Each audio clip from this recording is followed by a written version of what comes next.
Hey everyone, I'm Peter Stories here to guide you today. If you use this video to drift off to sleep, please tap like, hit subscribe, and drop a comment telling me where you're watching from and what time it is there. Now settle in, get cozy, and let yourself relax.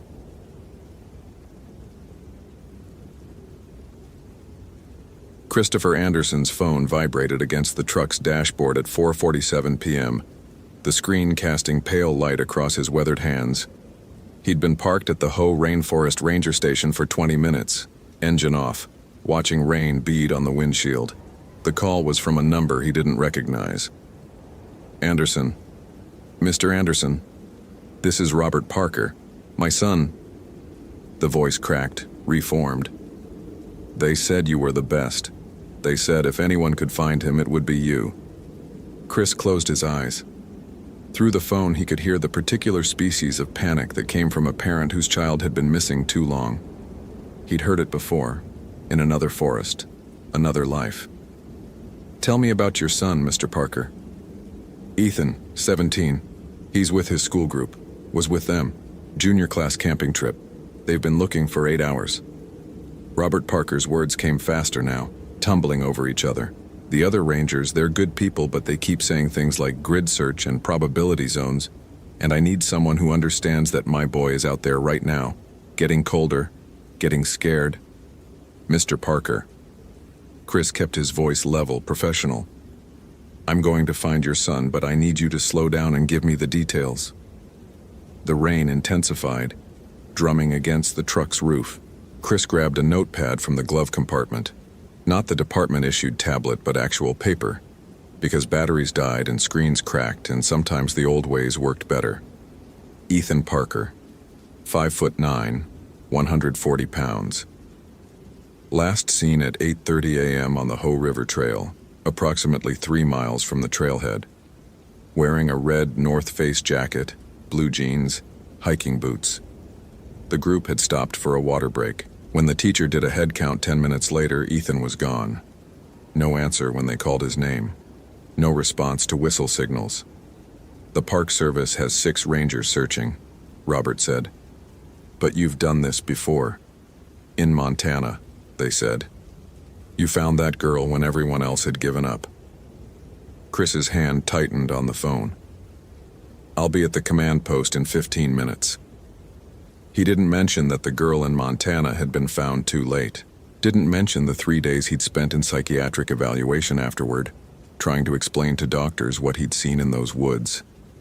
Didn't mention that he'd requested a transfer to Washington specifically because Olympic National Park was 3 states away from those memories.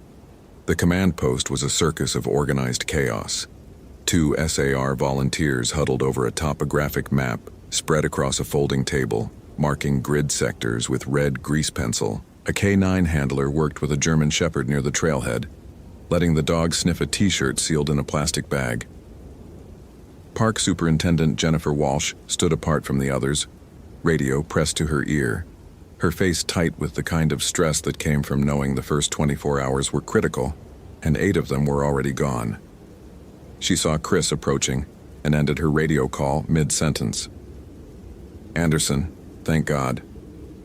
She met him halfway, lowering her voice. Parker's father called you directly?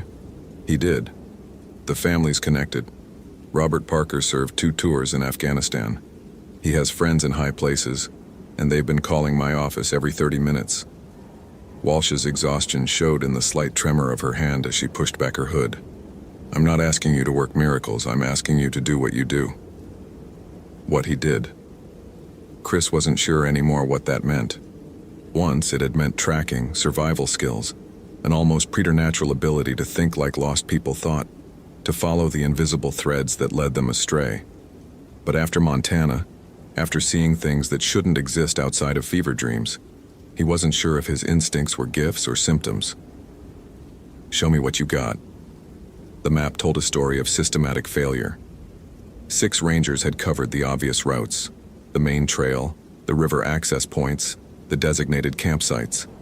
The K9 unit had lost Ethan's scent at a fallen cedar log 2.5 miles in, which made no sense unless the boy had been carried from that point.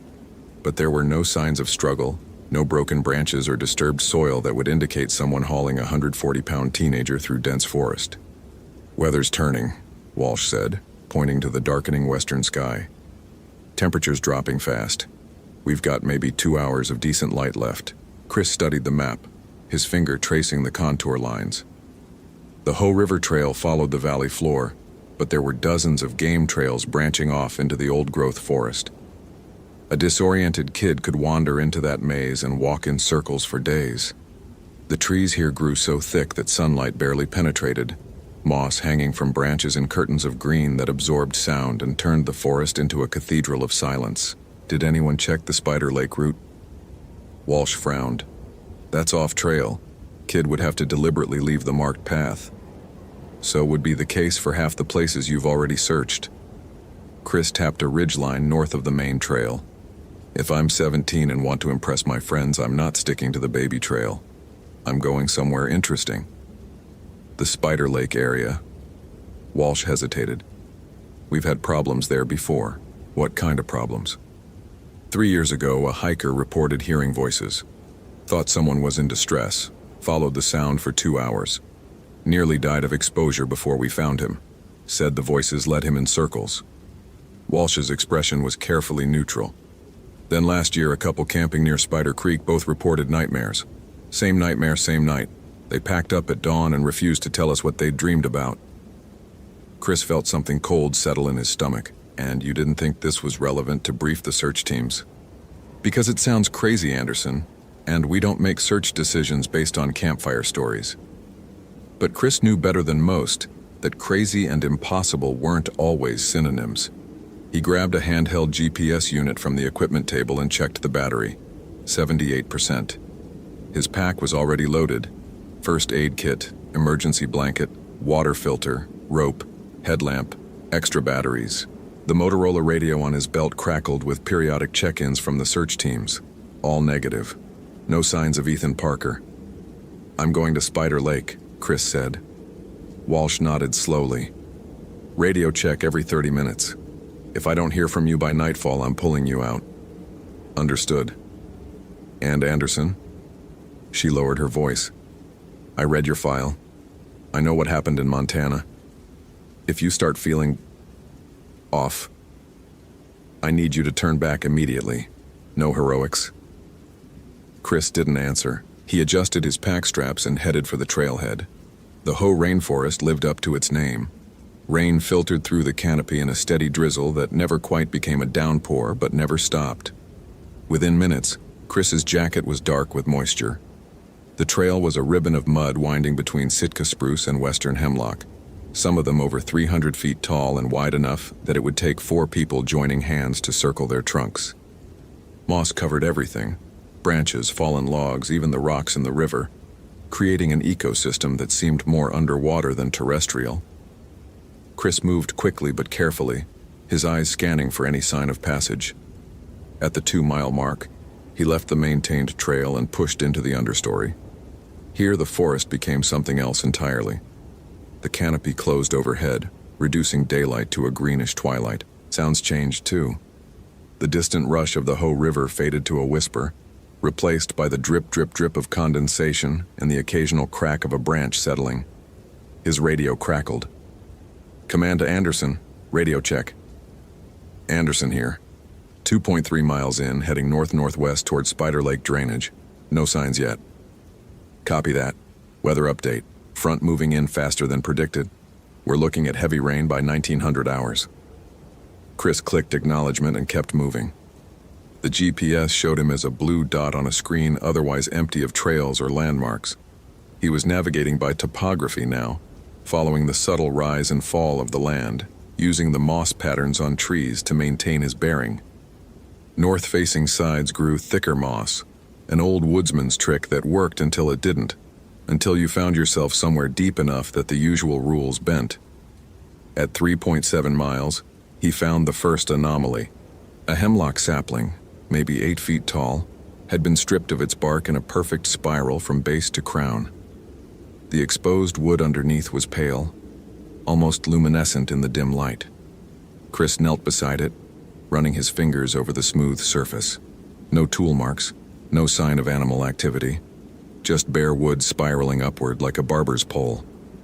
He keyed his radio. Anderson to command. Found something unusual. Tree stripped in a helical pattern. Deliberate, not natural. Static, then Walsh's voice. Could be elk rubbing, it's rut season. Negative, patterns too clean, too intentional. A pause. Mark the location and continue. Let me know if you find more. Chris used his knife to blaze the tree, a simple X cut into the bark at eye level, and moved on. The forest seemed to press closer now, the spacing between trees tightening. He checked his compass, bearing 342 degrees, still generally north. But something felt wrong. The quality of light had changed, becoming flatter, directionless. He looked up and saw nothing but green canopy, no hint of sky. The second anomaly appeared 50 yards later, a circle of stones, each about the size of a soccer ball, arranged in a perfect ring around a nurse log. The log itself was massive, a fallen giant that must have been 6 feet in diameter before it toppled. Ferns and saplings grew from its decomposing mass, but the stones, Chris counted 13, formed a boundary that nothing had crossed. No ferns, no moss, no seedlings, just bare mineral soil inside the ring. He photographed it with his phone, though the image came out strangely dark, the stones appearing almost black against the forest floor. His instincts screamed at him to turn back, to chalk this up to some quirk of geology or ecology that had a perfectly rational explanation he simply didn't know. But Ethan Parker was somewhere out here, and rational explanations wouldn't keep a 17-year-old alive through a cold October night. Anderson to command. Found a stone circle approximately 8 feet in diameter, 13 stones. Appears ceremonial. Another pause, longer this time. Anderson, are you suggesting indigenous artifacts? Because that changes our... I'm suggesting I don't know what the hell this is. Chris heard the edge in his own voice and forced himself to breathe. Continuing to Spider Lake. He stepped over the stone circle, careful not to disturb it, and immediately wished he hadn't. The temperature dropped 10 degrees in the span of 3 steps. His breath became visible, fog pluming in air that moments before had been merely cool. The dripping sounds stopped. Even the rain seemed to pause, droplets hanging suspended in the air like the forest itself was holding its breath. And then he heard it. Chris. His name, spoken in a voice he recognized instantly. A voice that shouldn't exist, couldn't exist, because its owner had been dead for 3 years. Sarah Mitchell, the girl from Montana, the one he'd found too late. If this story is capturing your attention, follow for more quality content. What would you do in Christopher's situation? Trust your instincts or trust your training? Share your thoughts. Chris spun, hand moving to the canister of bear spray on his belt, even though he knew bear spray wouldn't help with this. The forest looked the same in every direction. Endless corridors of moss-draped trees, shadows pooling between trunks, the greenish twilight that made distance impossible to judge. Chris, I'm cold. The voice came from his left now, maybe 20 yards away. It had the flat quality of someone speaking through a wall, slightly muffled but unmistakably Sarah's voice. He remembered it with terrible clarity. A 13-year-old girl with braces and a Seahawks hoodie, last seen arguing with her parents at a Montana trailhead. He'd found her 4 days later in a hollow beneath an overturned pine, hypothermic and unresponsive. She'd died in the medevac helicopter, whispering about a man in the trees who wouldn't stop calling her name. Chris had spent 3 days after that in a hospital, telling psychiatrists about the figure he'd glimpsed in the forest. Tall, impossibly thin, moving between trees in ways that defied perspective. They diagnosed him with acute stress reaction, prescribed medication, and recommended a transfer. He'd taken the transfer but thrown away the pills. "You're not real," he said to the empty forest. "Why did you leave me, Chris?" Sarah's voice, smaller now, younger. "I waited for you. I'm still waiting." His hand shook as he pulled out the radio. "Anderson to command, He stopped. What could he say? That he was hearing ghosts? That the forest was speaking to him in the voice of a dead child? Walsh would pull him out immediately, and Ethan Parker would spend the night alone in these woods. Disregard, continuing search, he forced himself to move forward, each step deliberate. The GPS showed him still tracking north, approaching the Spider Lake drainage. Elevation 1,047 feet, bearing 338 degrees. Numbers and data, concrete things to hold on to while reality frayed at the edges. The trees began to change. Their bark turned darker, almost black in places, and the moss grew in strange patterns, geometric shapes that reminded Chris of circuit boards or alien languages. He'd seen forests across the western United States, from California redwoods to Alaska's taiga, and he'd never seen anything like this. It was as if the forest was becoming something other than forest, transforming into a space that followed different rules. "Ethan," Chris called, his voice swallowed by the dense air. "Ethan Parker, can you hear me?" No response. Just the resumed drip, drip, drip of rain and the whisper of wind through branches that didn't move. He found the third anomaly at the edge of Spider Creek. Ethan's red North Face jacket, folded neatly on a flat boulder beside the water. Not discarded in panic, not torn from a struggle, but placed deliberately, sleeves aligned, hood smoothed flat. Chris approached slowly, every instinct screaming trap. He checked the area for tracks, for any sign of how the jacket had arrived here. Nothing. The creek bank was soft soil, perfect for footprints, but showed no disturbance. He keyed his radio. "Command, I've got Ethan's jacket. Spider Creek, approximately 4.1 miles from Trailhead." He read off the GPS coordinates. No sign of the boy himself. Walsh's voice came back tight with controlled urgency. "Is there blood? Any indication of injury?" Chris lifted the jacket carefully, checking the fabric. Negative, it's clean, dry, folded. He paused. "Superintendent, something's very wrong here." Define wrong. How to explain? The impossible cold, the voices, the way the forest seemed to pulse with malevolent intelligence. The jacket was placed here, not dropped, not lost. Someone or something arranged it. Are you suggesting abduction? I'm suggesting we're not dealing with a lost hiker scenario. A long silence, filled with static and the distant sound of Walsh consulting with others.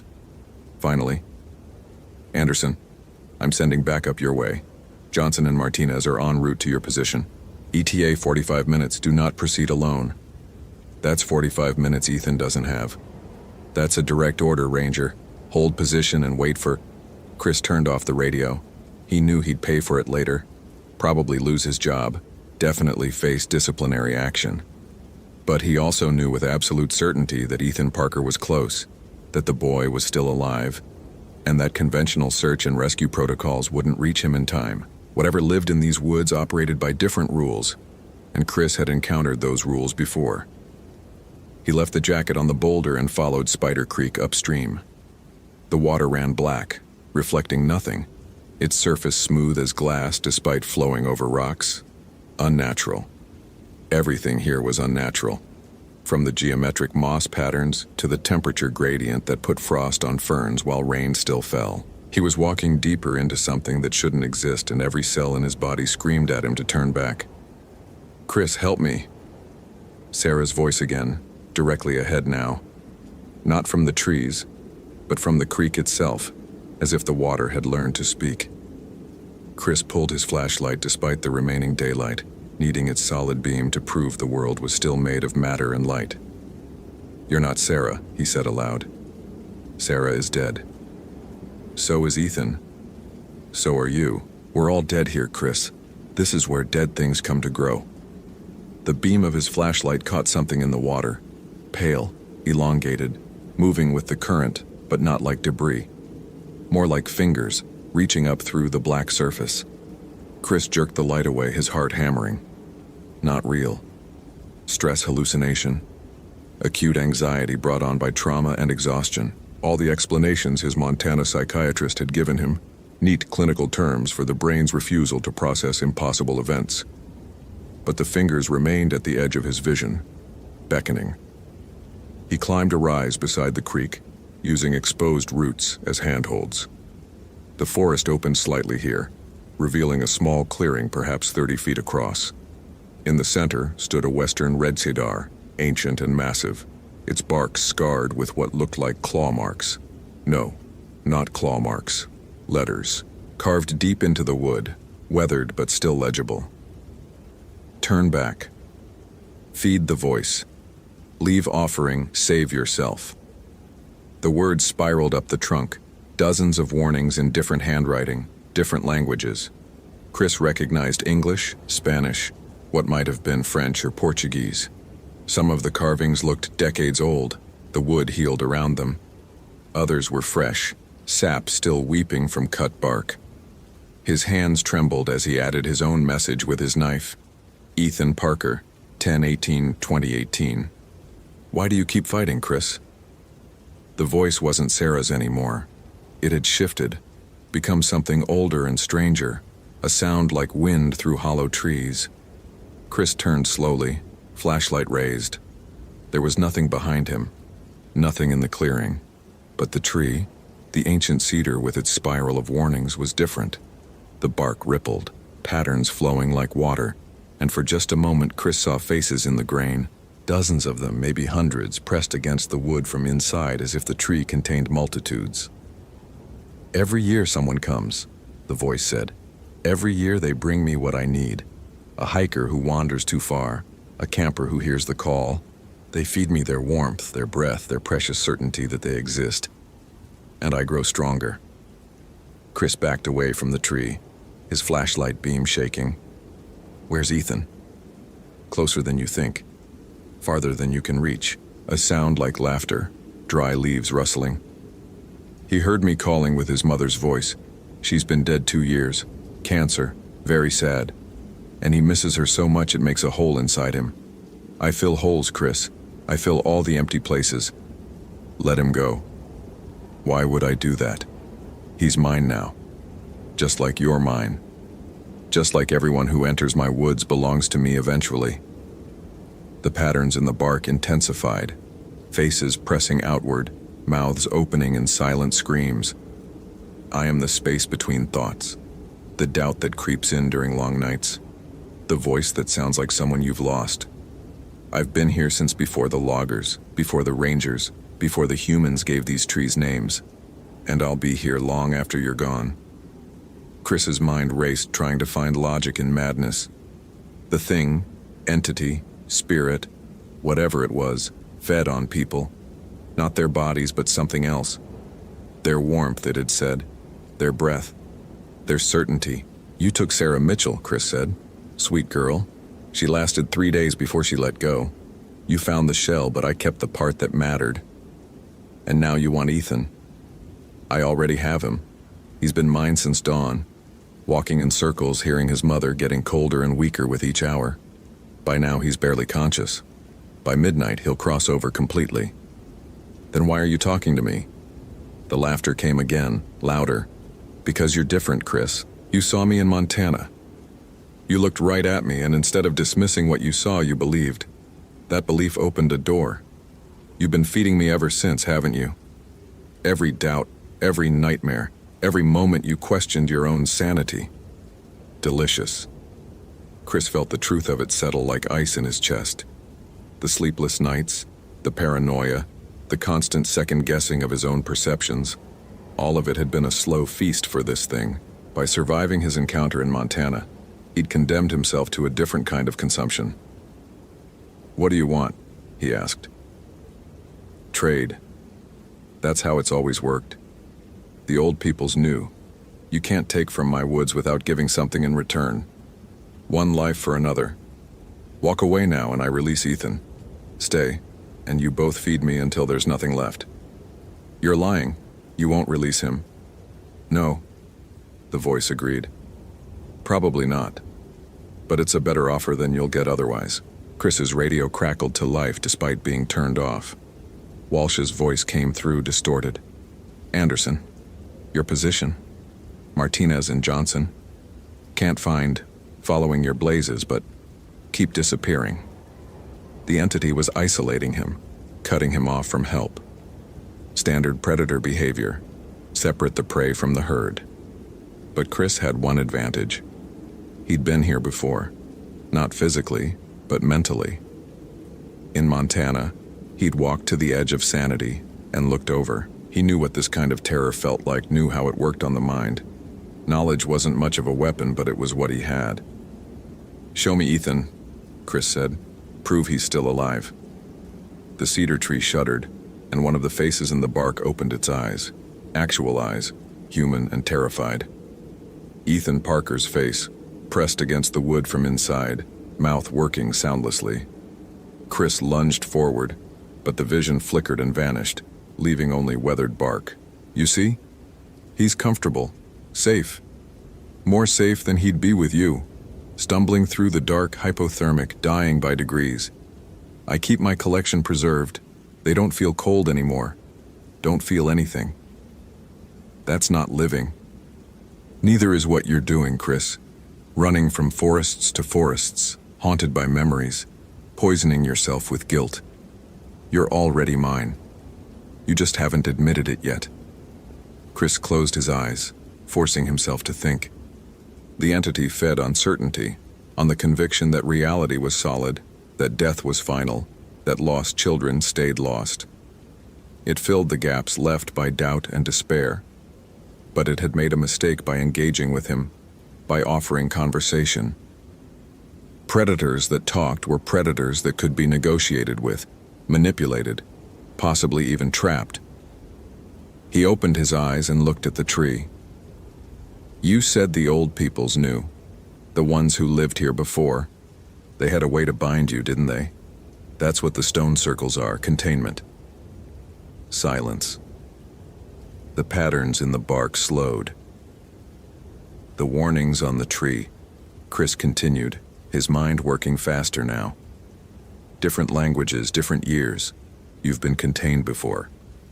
Multiple times. Someone keeps finding you, binding you, forcing you back into dormancy.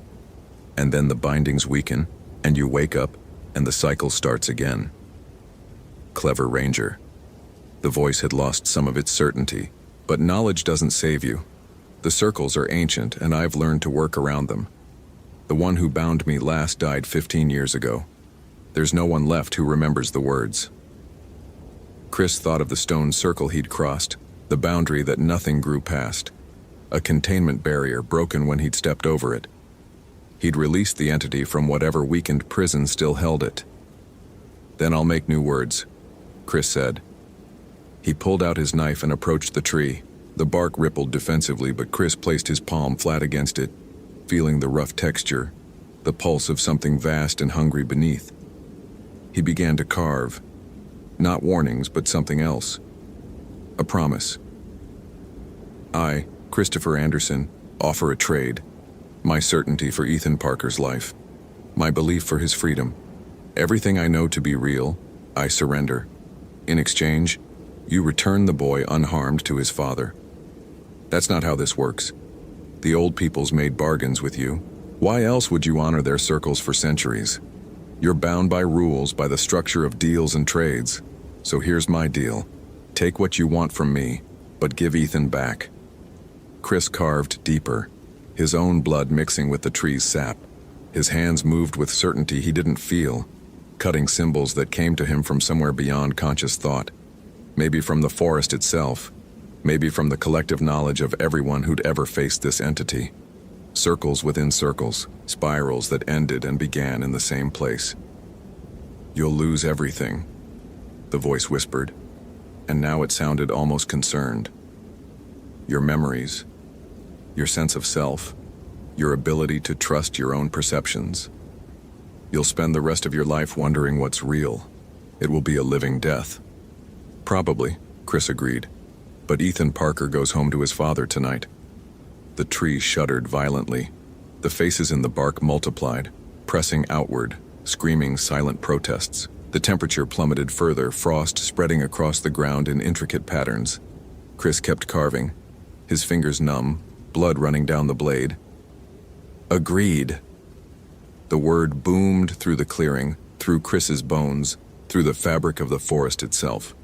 The cedar split down its center with a sound like a gunshot, and Ethan Parker tumbled out onto the moss, gasping, alive, his red jacket missing but otherwise unharmed. Chris dropped his knife and ran to the boy, checking for injuries. Ethan's eyes were unfocused, his lips blue, but his pulse was strong. He was hypothermic but savable. "Ethan, can you hear me? I'm Chris. I'm a ranger. Your dad sent me to find you." The boy's eyes found Chris's face. "Mom?" he whispered. "I heard, Mom. That wasn't your mom. But you're safe now. We're going home." Chris pulled the emergency blanket from his pack and wrapped it around Ethan, then keyed his radio. "Command, this is Anderson. I have Ethan Parker, alive. Coordinates." He read off the GPS numbers. "Immediate medevac required. Subject is hypothermic but stable." Walsh's voice came back, clear now, the distortion gone. "Copy that, Anderson. Medevac en route. ETA 12 minutes. You found him?" "I did." "How?" Chris looked back at the cedar tree. It stood whole and unbroken, no sign of the split that had released Ethan. His blood on the bark was gone. The carved symbols had vanished, leaving only the spiral of warnings from previous victims. "Lucky break," Chris said. He lifted Ethan into a fireman's carry and started back toward the main trail. Behind him, he heard the voice one last time, faint as breath. "Our deal is struck, Chris. You'll remember me. Every shadow, every doubt, every moment between sleep and waking. I'm with you now. Forever." Chris kept walking. Each step felt heavier than the last, as if he were carrying more than just a teenage boy. He was carrying the weight of certainty surrendered, of reality negotiated, of a bargain whose terms he didn't fully understand. But Ethan Parker was breathing against his shoulder, and somewhere ahead a father would hold his son again. That would have to be enough. The forest grew lighter as they descended. The geometric moss patterns faded back to ordinary green. The black water of Spider Creek ran clear. By the time they reached the stone circle, it had been disturbed. Stones scattered as if by animals, the boundary broken beyond recognition. Chris didn't look back. The medevac helicopter lifted Ethan away 20 minutes later, its spotlight cutting through the darkness like a blessing. Robert Parker gripped Chris's hand with both of his own, tears streaming down his face, unable to form words. Chris nodded, extracted himself gently, and walked to where Walsh waited beside the command post. "That was reckless," she said. "Turning off your radio, going against direct orders. I should suspend you." "I know. But you found him. Against all odds, you brought that boy home." She studied his face. "What did you see out there, Anderson?" Chris thought about lying, thought about filing a report full of believable details. Lucky tracking, found the boy hypothermic in a hollow, simple rescue. But when he opened his mouth, the truth came out anyway. "I don't know. I'm not sure what was real anymore." Walsh's expression softened. "Get checked out by the medics. Then go home. Sleep. We'll debrief in the morning." But Chris knew he wouldn't sleep. Not tonight, not for many nights to come. He'd traded his certainty for Ethan's life, and the price was only beginning to come due. 3 days later, Chris returned to the Spider Lake area with a GPS unit and a determination to find the cedar tree. He searched for 6 hours, covering every square foot of the drainage. The tree wasn't there. The clearing didn't exist. His GPS showed him walking in circles, doubling back on his own path, moving through space that should have led somewhere but didn't. He found 13 stones arranged in a perfect circle around a nurse log, but when he took photographs, the images came out blank, just gray static, as if the forest refused to be documented. Robert Parker sent a letter. "Ranger Anderson, words can't express what you've done for our family. Ethan is recovering well. The doctors say he has no memory of being lost, which they tell me is common with hypothermia. He asks about you sometimes, says he remembers a man who carried him through the dark. I told him you were the best ranger in the Pacific Northwest. Thank you for bringing my son home. Robert Parker." Chris kept the letter in his wallet.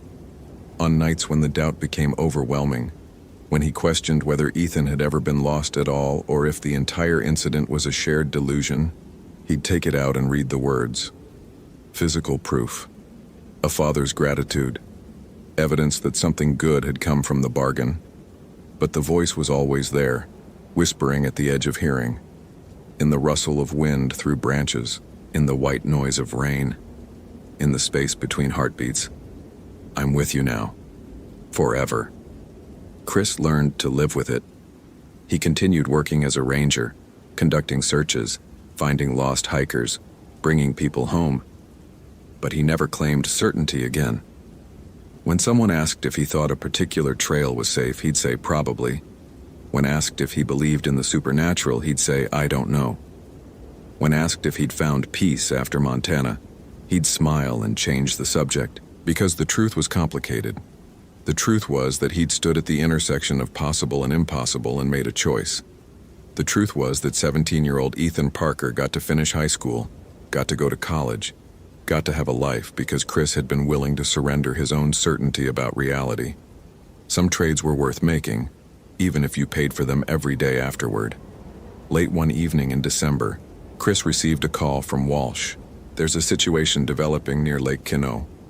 Young couple hasn't checked in from their backpacking trip. They're 2 days overdue. Chris looked out his window at the dark forest beyond. Somewhere in those trees, something old and patient was waiting. But somewhere else, a young couple needed help. I'll head out first thing in the morning. Anderson, Walsh said carefully. Are you sure you're up for this? After everything? No, Chris said honestly. But send me the coordinates anyway. Because that was the bargain. He'd given up his certainty, but he'd kept his purpose. And in the end, maybe that was the only truth that mattered. That some people walked into dark places so others wouldn't have to. That some rangers carried weight others couldn't see. That the forest took and took and took, but occasionally, if you were willing to pay the price, it could be forced to give something back. Chris packed his gear as the winter rain drummed against the roof. Somewhere in the Olympic wilderness, something was calling new victims with familiar voices. And somewhere in that same wilderness, Christopher Anderson would be waiting to make another impossible trade. The forest never forgot. But neither did he.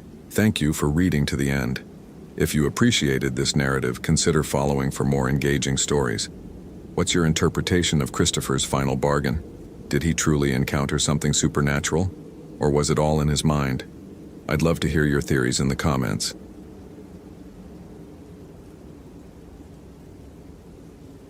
The phone call came at 6:47 a.m., 17 minutes before Christopher Hayes' shift officially started.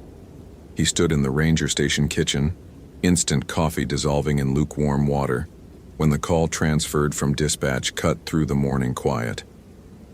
Mr. Hayes? The woman's voice fractured on his name. They said you're the best. They said if anyone can find her, it's you. Christopher set down the mug. Through the window, fog pressed against the glass like something trying to get in. Ma'am, I need you to take a breath and tell me. Rachel. My daughter Rachel, she's 16. The school group came back yesterday without her. They're searching, but... The woman's voice dropped to something raw and desperate. She left me a voicemail before her phone died. Mr. Hayes, she said she heard me calling her, but I wasn't there. I wasn't anywhere near that forest. The coffee forgotten, Christopher pulled the incident report up on the computer. Rachel Morrison. Last seen on the Hoh River Trail, 36 hours ago. The official search team had covered the standard grid. Found nothing. They'd resume at first light, expanding the radius. But Christopher knew the radius didn't matter in the Hoh rainforest. Not in the places where the search teams wouldn't go. Not in Sector 7 where the Douglas fir grew. Mrs. Morrison, he said, keeping his voice level, professional. I'll find your daughter. After he hung up, Christopher stood motionless, staring at the map on the wall. Red pins marked recovery locations from the past 5 years. Every pin except one. That absence lived in the northern section like a wound that wouldn't close. The place where his partner Marcus had walked into the trees 3 years ago and never walked out. The official report listed it as a fall. Equipment failure on a ravine traverse. Christopher had filed the paperwork himself, hands steady, eyes dry. He'd attended the memorial, accepted the condolences, continued working. Functional, professional, haunted. He loaded his pack with deliberate precision: GPS unit, extra batteries, first aid kit, emergency beacon, climbing rope, water filtration tablets, energy bars, thermal blanket, flares. The satellite phone went into the chest pocket of his jacket. 2014 technology, still more reliable than cell coverage in the deep forest. His fingers moved through the familiar ritual, but his mind kept circling back to Marcus's last transmission. "Chris, do you hear that? Someone's calling my name. Sounds just like my daughter." Marcus's daughter had been dead for 2 years at that point. Leukemia. Christopher shouldered the pack and walked out into the October morning. The parking lot held 3 other Ranger vehicles, their occupants preparing for the day's expanded search. He didn't join them. Instead, he drove west on the service road until the pavement gave way to gravel, then parked where the forest's edge began to blur into fog. The Hoh rainforest received over 370 centimeters of rain annually, creating an ecosystem found nowhere else in the continental United States. Sitka spruce and western hemlock towered above an understory so dense with ferns and moss that walking off trail meant wading through green darkness. The air itself felt thick, saturated, pressing against exposed skin like damp fabric. Christopher checked his compass, northeast, into Sector 7, and started walking. The forest swallowed sound differently here. In normal woods, noise faded gradually, absorbed by distance. Here it simply stopped, as if the moss-draped trees caught every vibration and held it. Christopher's boots made no sound on the cushioned earth. Even his breathing seemed muted, happening inside a smaller space than his lungs. He'd avoided this sector for 3 years. Convenient that other rangers needed the experience, that budget cuts required efficiency, that the trails here saw less traffic anyway. All true. All lies. The truth was simpler. He was afraid. 2 miles in, Christopher found the first sign. A purple ribbon tied to a branch, search and rescue markers from yesterday's grid. He photographed it with his phone's camera, noted the GPS coordinates, and kept moving. The official team had turned back here. The terrain grew difficult beyond this point, and department policy required teams to maintain visual contact with partners. Christopher had no partner, not anymore. The Douglas fir appeared gradually, the way significant things often did in fog. One moment, the forest looked uniformly dense. The next, he registered the massive trunk rising from the undergrowth like a cathedral pillar. 500 years old, maybe more, with a circumference that would require 6 people holding hands to encircle. The bark fissured deep enough to hide a fist inside the crevices. Marcus had been found 400 meters from this tree. The official report said equipment failure, but Christopher had examined the climbing rope himself afterward. The fibers hadn't frayed or weakened. They'd been cut cleanly by something sharp. He'd never mentioned that detail to anyone. Christopher approached the Douglas fir slowly, scanning the ground for disturbances. The moss grew thick here, undisturbed by foot traffic, but near the tree's base something caught his eye. A scrap of fabric, bright blue, snagged on a root. He crouched, carefully extracting it without touching it directly, sealing it in an evidence bag. The school group's permission slip had listed what Rachel wore: blue rain jacket, gray hiking boots, black backpack. "Rachel?"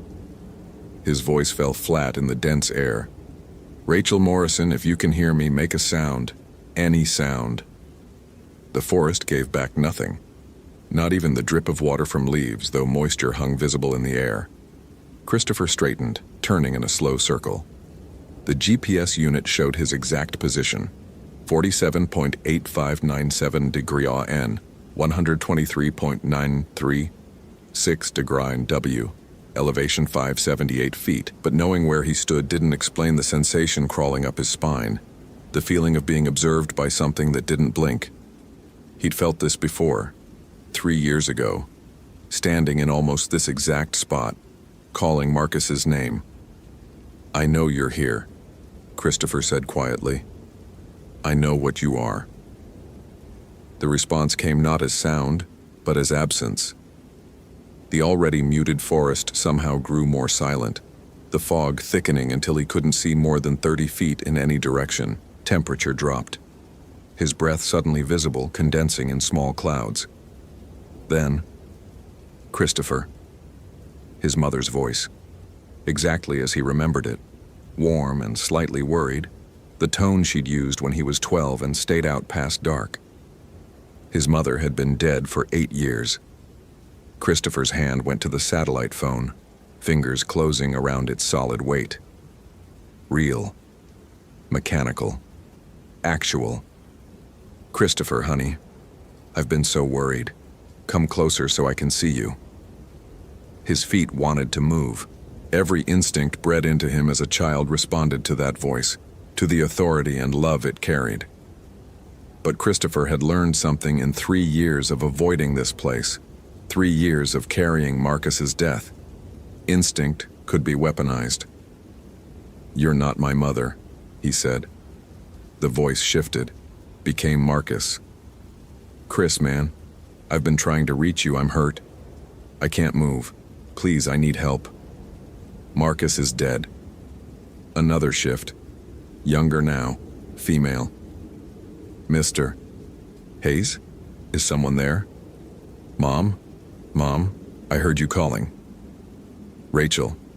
Christopher's throat constricted. The voice sounded so real, so desperate. He forced himself to breathe, to think. The entity imitated voices, fed on emotional response.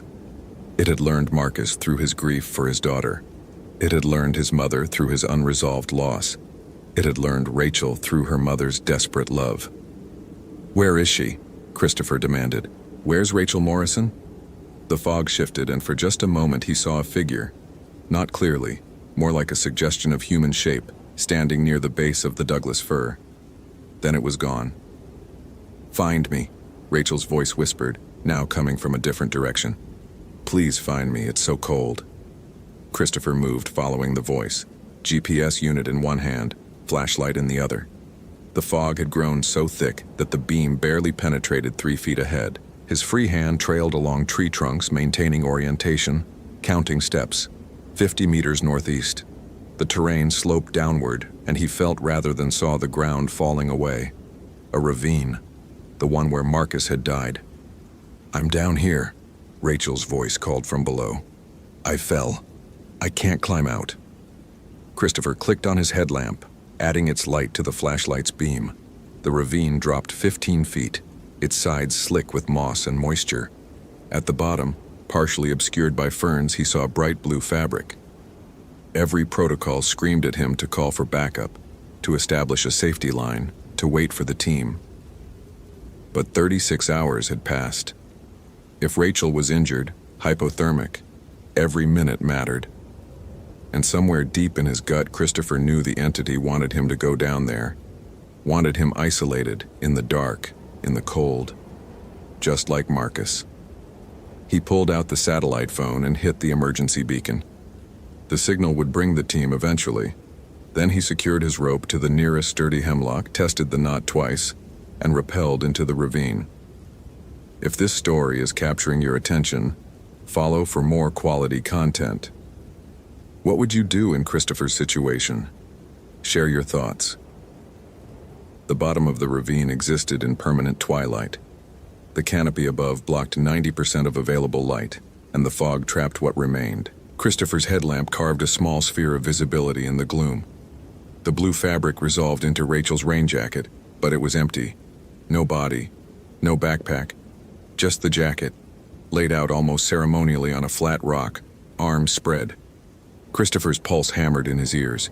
He swept the flashlight in a full circle, illuminating moss-covered walls, twisted roots, a small stream trickling over stones. No sign of the girl. No blood. No disturbance. "Behind you," Rachel's voice whispered. He spun. Nothing but rock and fern. "I'm so tired," the voice continued, now coming from above. "Tired of pretending. Tired of calling. Don't you want to rest, Christopher? Don't you want to stop running?" The voice wasn't Rachel's anymore. It shifted, became something older, stranger. Not male or female, but layered, as if multiple throats spoke in unison. Christopher backed against the ravine wall, rope still in his hand. His training had prepared him for bears, hypothermia, broken bones, not this. Not a thing that borrowed voices like masks. "What are you?" he asked. The fog in the ravine began to coalesce, forming shapes. Human figures, indistinct, standing motionless around him. 6, 7. More appearing at the edges of his vision. Some wore old clothing, others more recent. One wore a ranger uniform like his own. Marcus. Not actually Marcus. The face kept shifting, features sliding like melting wax, but wearing his shape, his posture, his badge number. "We're what grows in the listening places," the entity said through Marcus's approximated mouth. "We're what feeds on the space between call and answer. You know us, Christopher. You've felt us since you were a child in every dark room. Every moment you thought you heard your name." The figures stepped closer. Not walking, simply being nearer, as if distance was negotiable. "We don't kill," it continued. "We collect. Everyone who hears their name and follows. Everyone who wants so desperately to believe someone is calling them home." "Rachel," Christopher said, voice steady despite the terror crystallizing in his chest. "Where is Rachel Morrison?" "She's here. They're all here. In the tree, in the roots. Listening. Always listening." The Marcus shape pointed upward toward the Douglas fir visible at the ravine's edge. "Your partner understood in the end. He heard his daughter calling. He went to her so willingly. Such love, such beautiful, devastating love." Christopher's hand found the flare in his pocket. Standard emergency equipment. Magnesium core. Burns at 1900 degrees Fahrenheit for 60 seconds. He'd never considered using one as a weapon. "If you don't kill," he said slowly, "then Rachel's alive." Alive is such a limited concept. She's here. She's becoming. She's learning to call others home. Christopher pulled the flare's ignition cord. The magnesium burst into violent white light, so bright in the ravine's darkness that the entity's forms recoiled. The Marcus shape screamed, not with his partner's voice, but with something inhuman, a sound like wind through hollow trees. Christopher lunged for the rope, climbing. His shoulders burned with the effort, boots scrabbling for purchase on slick rock. Behind him the scream continued, joined by others, a chorus of stolen voices shrieking in rage and hunger. He hauled himself over the ravine's edge, rolled to his feet and ran. Not away from the forest toward the Douglas fir. If the entity collected people in the tree, kept them somehow, then Rachel might still be there, might still be findable. The fog tried to thicken around him to slow him, but the flare's light cut through it like a blade. Christopher reached the massive trunk and pressed his hand against the bark. Warm. The tree was warm, pulsing with a heat that had nothing to do with ambient temperature. He pulled out his knife and drove it into the bark. The forest screamed. Not the entity's voice, but the actual trees, a sound that vibrated through root systems and up through his legs, rattling his teeth. The fog convulsed. The ground beneath his feet shuddered. Christopher twisted the knife, prying away a section of bark as long as his forearm. Behind it, inside the tree, he saw pale shapes, faces, pressed against the inner wood like bodies trapped in ice, and one of them near the surface was moving. Rachel Morrison's face, recognizable from the school photo in the missing person report. Her eyes were open. Her mouth worked silently. Christopher dropped the knife and used both hands, tearing at the wood, ignoring the splinters driving into his palms. The tree fought back, bark trying to seal itself. But he was stronger, fueled by 3 years of guilt and rage. His fingers found fabric, then an arm, then he was pulling Rachel out of the tree itself. She came free with a wet, tearing sound collapsing against him. Her skin was cold, but her pulse beat steadily against his fingers when he checked her neck. Alive. Actually, alive. The fog entities surrounded them now, shapes solidifying into almost human forms.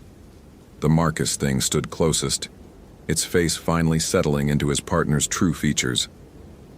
"You can't take her," it said. "She heard the call," she answered. "She belongs to us now."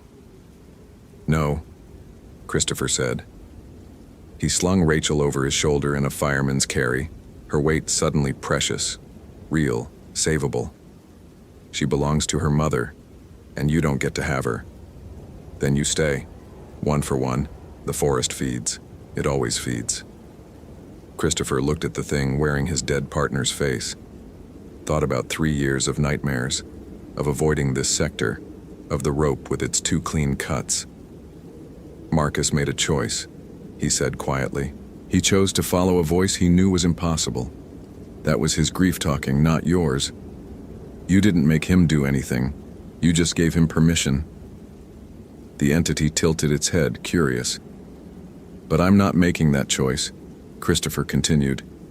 And neither is she. He turned and walked away from the Douglas fir, carrying Rachel, moving as fast as the terrain allowed. The fog tried to confuse him, but the GPS unit in his pocket kept its steady count of coordinates. Behind him, the entities followed but didn't close the distance. They were testing him, waiting for him to stop, to listen, to hear his name in a voice he couldn't resist. Christopher kept walking, one foot in front of the other, Rachel's breathing steady against his back, the weight of her the only thing that mattered. When he finally saw flashlight beams cutting through the fog ahead, heard voices calling his name, real voices, radio distorted and worried, something in his chest loosened. "Here," he shouted. "I've got her." The search team materialized from the fog, and Christopher lowered Rachel carefully into a paramedic's waiting arms. She was hypothermic, dehydrated, her hands covered in shallow scratches, but alive. The team wrapped her in thermal blankets, started an IV, loaded her onto a stretcher. "How'd you find her?" one of the rangers asked. Christopher looked back toward the Douglas fir, now invisible in the fog. "I knew where to look," he said. That night, after the hospital confirmed Rachel would make a full recovery, after he'd filed the incident report and answered the questions, Christopher stood in the ranger station and stared at the map on the wall. The red pins marking recovery locations, the absence in Sector 7. He pulled a new pin from the drawer, green for successful recovery, and pressed it into the map at the coordinates of the Douglas fir. One pin. Not closure exactly, but acknowledgement. His phone buzzed. A text from Mrs. Morrison. "Thank you for bringing my daughter home. She says you saved her life. She also says you should listen to your mother. She's worried about you working too hard." Christopher stared at the message, then deleted it. Rachel didn't remember being inside the tree. The doctors said hypothermia could cause hallucinations, false memories. The official report would list exposure and disorientation. Christopher wouldn't contradict it, but he'd seen her face pressed against the wood. He'd felt the tree's warmth. He'd heard the forest scream. And late at night, when the station was empty and the fog pressed against the windows, Christopher sometimes heard his mother's voice calling his name. Warm and worried, exactly as he remembered. He never answered. But he always listened, making sure no one else did either. Thank you for reading to the end. If you enjoyed this narrative, consider following for more engaging stories. What's your interpretation of what really happened in the Hoh rainforest? I'd love to read your theories in the comments.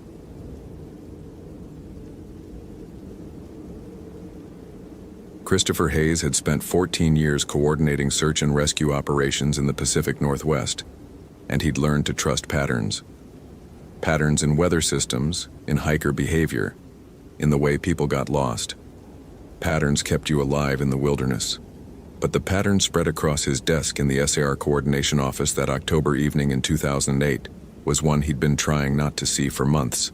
7 disappearances, 14 months, all within a 12-square-mile section of Olympic National Park's Quinault rainforest, all during the waning crescent moon. Christopher rubbed his eyes, the fluorescent lights of the ranger station buzzing overhead like trapped insects. Outside, the ancient Sitka spruces stood sentinel in the gathering darkness, their massive trunks disappearing into the perpetual mist that gave the temperate rainforest its otherworldly quality. He'd convinced himself the clustering was coincidental. Olympic received over 3 million visitors annually. People vanished in wilderness areas it happened. But Sarah Mitchell's disappearance 3 days ago had finally forced him to overlay all 7 cases on a single map, and now he couldn't unsee what the data screamed at him. They'd all vanished from the same area, a remote section of trail between Graves Creek and the Enchanted Valley, where the forest grew so dense that even at noon, the canopy reduced sunlight to a perpetual twilight. More disturbing were the details in the case files. Experienced hikers, all alone, all carrying proper gear and communication devices that simply stopped transmitting. No distress calls, no bodies, just gone. Sarah Mitchell had been the exception in one critical way. She'd managed to trigger her emergency beacon for exactly 47 seconds before it cut off. The last transmission placed her 3 miles off trail in a part of the forest so old and undisturbed that it wasn't on any modern map. Christopher had led the initial search himself, a 20-person team with dogs and thermal imaging. They'd found her pack at the base of a massive western red cedar, contents scattered as if she'd been interrupted mid-task. Her water bottle was open, half drunk. Her map was weighted down with stones, spread flat like she'd been studying it. But Sarah herself had simply evaporated. What the team had found, though, made Christopher's methodical mind stumble over itself, trying to rationalize. The tree, that ancient cedar, had marks carved into its bark. Not recent vandalism, but deep grooves that had been there for decades, maybe centuries, the bark growing around them in thick, gnarled patterns. The symbols meant nothing to Christopher, but their deliberate placement in a perfect circle around the tree's base suggested intentionality, ritual. Inside that circle, the ground was wrong. Not disturbed exactly, but compressed, as if something very heavy had rested there, pushing down on the moss and ferns with tremendous weight. Yet there were no tracks leading in or out, just that perfect circle of symbols and a space where something had been. Christopher had photographed everything, measured the compressed area, exactly 9 feet in diameter, documented the symbols. Then he'd ordered his team to expand the search radius, following protocol, being rational. But that night, back at the station, he'd made the mistake of pulling the files on the previous 6 disappearances. Each search had noted unusual findings. Strange marks on trees, areas where the forest seemed off in ways searchers struggled to articulate, malfunctioning equipment, GPS units spinning uselessly, radios filled with static that almost sounded like breathing, cameras capturing nothing but white light despite working perfectly hours before. More troubling were the incident reports he found buried in old files, testimonies from witnesses he'd never been shown. A hiker who claimed the last victim, a man named Marcus Webb, had been talking to the trees before wandering off trail. Another witness who'd seen victim number 3, Jennifer Sato, standing motionless in a clearing, watching something that wasn't there. These statements had been filed away, dismissed as unreliable. People saw what they expected to see in wilderness emergencies. Stress did things to perception, but 7 times. 7 witnesses describing victims acting strangely before vanishing in the same 12 square miles during the same lunar phase. Christopher pulled up the park's historical database going back decades. Olympic National Park had been established in 1938, but the land itself had belonged to the Quinault and Quileute peoples for thousands of years. The area where Sarah vanished, where all 7 had vanished, had a name in the old records: Scalep's Ground. The notation was brief, added by a ranger in 1952. Local Quinault elders request visitors avoid this area. Cultural significance. No further explanation, no follow-up. Just a polite suggestion that had been completely ignored by trail planners when they'd extended the Graves Creek trail system in the 1970s. Christopher wasn't superstitious. He'd grown up in Seattle, studied forestry and emergency management at University of Washington, spent his career dealing with the concrete realities of wilderness rescue. He believed in hypothermia and dehydration, in bear attacks and falls, in the 100 mundane ways the wilderness killed people. He did not believe in cultural taboos or sacred ground or forest spirits, but he was starting to believe in patterns. At 11 p.m. he drove home to his apartment in Quinault, stopping only to grab lukewarm coffee from the 24-hour gas station where the attendant, a Quinault man in his 60s named Joe Tallfeather, gave him a long look as he paid. "You're working the Mitchell case," Joe said. It wasn't a question. "Yes. Do you know something?" Joe's weathered face was carefully neutral. "I know you should stop looking where you're looking. I have to find her. It's my job. Your job is to find people who can be found." Joe handed Christopher his change with deliberate slowness. "Some places in the forest, they're not for us anymore. Haven't been for a long time. Quinault elders tried to tell the Park Service back in the 40s, but nobody listens." Christopher felt something cold settle in his stomach. "Tell me about Scalep." The name hung between them. Joe's hand tightened on the counter. That word shouldn't be said out loud, especially not now, not during the dark moon. He glanced toward the windows where the forest pressed close against the gas station's harsh fluorescent bubble. "My grandmother told me stories. Said Scalep was a guardian, older than the tribes, older than the trees. When the first people came to this land, they made an agreement. They could hunt and gather and live in the forest, but certain places belonged to Scalep alone. Places where the barrier between worlds was thin. Go into those places without permission, without the proper rituals." Joe shook his head. "You don't come back. Or worse, something comes back wearing your face." "Joe, I appreciate the local history, but 7 people gone, Christopher. All in the same place. All during the dark of the moon when Scalep walks." Joe's eyes were hard now. "You've seen the signs, haven't you? The marks on the trees. That's a boundary. A warning. Those people crossed it." Christopher wanted to dismiss this as folklore, superstition, but his mind kept circling back to those symbols, that compressed ground, the uncanny consistency of 7 disappearances that followed no pattern he understood.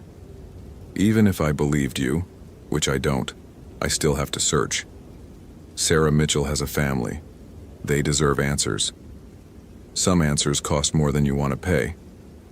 Joe's voice dropped lower. "My grandmother said Scalep doesn't kill. It takes, claims what crosses into its territory, changes them, uses them. And during the dark moon, it's hungry for what we took from it. All these trails and lodges and tourists trampling through sacred ground like they own it." Christopher left without responding, but the conversation stayed with him. Back in his apartment, he couldn't sleep.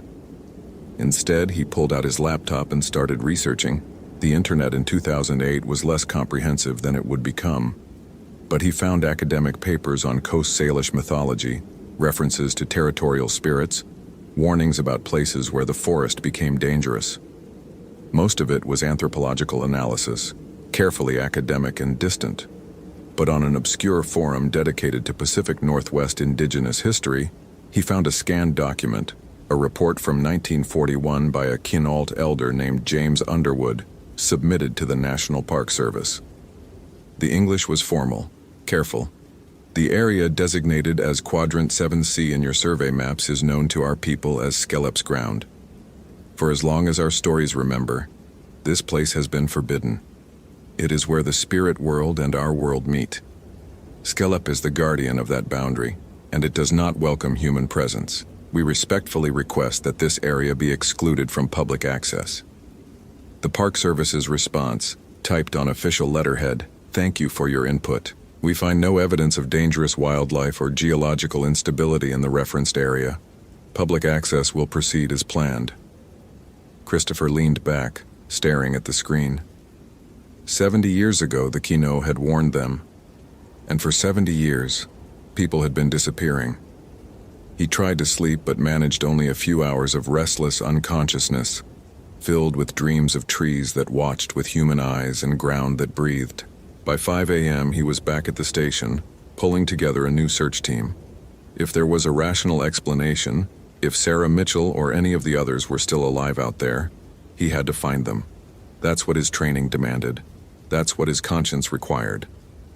But as he loaded equipment into his truck, he found himself packing things that weren't standard SAR gear: salt, iron nails, a small bottle of cedar oil he'd found in his apartment's medicine cabinet from some half-remembered aromatherapy phase his ex-wife had gone through. Just in case, he told himself. Just to be thorough. The team of 8, all experienced search and rescue personnel, met at the Graves Creek trailhead at dawn. Christopher briefed them using only the official facts: missing hiker, last known position, standard grid search protocol. He didn't mention patterns or warnings or Quinault elders. That would make him sound unhinged, and he needed his team focused. They reached Sarah's last known position by 9 a.m., the site where they'd found her pack still marked with orange flags. Christopher deployed his team in pairs, maintaining radio contact on 15-minute check-ins. He took the westward vector himself, partnered with Emily Rodriguez, a wilderness EMT who'd been with the Park Service for 5 years. The forest here was different. Christopher had noticed it during the first search, but now, looking for it specifically, the wrongness was unmistakable. The trees grew denser, their trunks wider, their bark darker. The underbrush thinned to almost nothing, leaving clear sight lines between the massive trunks, sight lines that somehow showed nothing but more trees, deeper and deeper, as if the forest extended infinitely. The morning light, already dim under the canopy, seemed to weaken further, taking on a greenish tint that reminded Christopher of deep water. "Radio check," he called into his handset. "All teams report." Static answered him. Then faintly, "Team 2, position." More static, thick and wet sounding. "Team 2, repeat your position." The static resolved into something that might have been words in a language Christopher didn't recognize, a rhythmic chanting that made his teeth ache. Then it cut off completely. "Comms are fucked," Emily said, tapping her own radio. "I'm getting nothing." Christopher pulled out his GPS unit. The screen showed their position as a blinking cursor surrounded by nothing. No topographical data, no trail markers, just a blank screen except for that single pulsing light. He'd verified the unit was fully loaded with maps that morning. "Equipment malfunction," he said, forcing his voice to remain steady. "Professional. We'll continue the search pattern and regroup at the primary marker in 2 hours." But as they pressed deeper into the forest, Christopher's carefully maintained rationality began to fracture. The trees here weren't just old, they were ancient, their trunks so massive that 3 people couldn't have encircled them with outstretched arms. More disturbing were the marks. Not just carved symbols anymore, but something else. Places where the bark had grown into shapes that resembled faces, hands, mouths frozen mid-scream. Natural formations, Christopher told himself. Pareidolia. The human brain finding patterns in randomness. Except the faces all looked the same. High cheekbones, hollow eyes, mouths open in identical expressions of terror. "Chris," Emily whispered. "Do you smell that?" He did. A sweet, rotten scent, like meat starting to turn, mixed with something else, cedar and earth and something indefinably wrong. The smell seemed to come from everywhere and nowhere, growing stronger as they walked. They found the first marker 10 minutes later. Not a trail marker.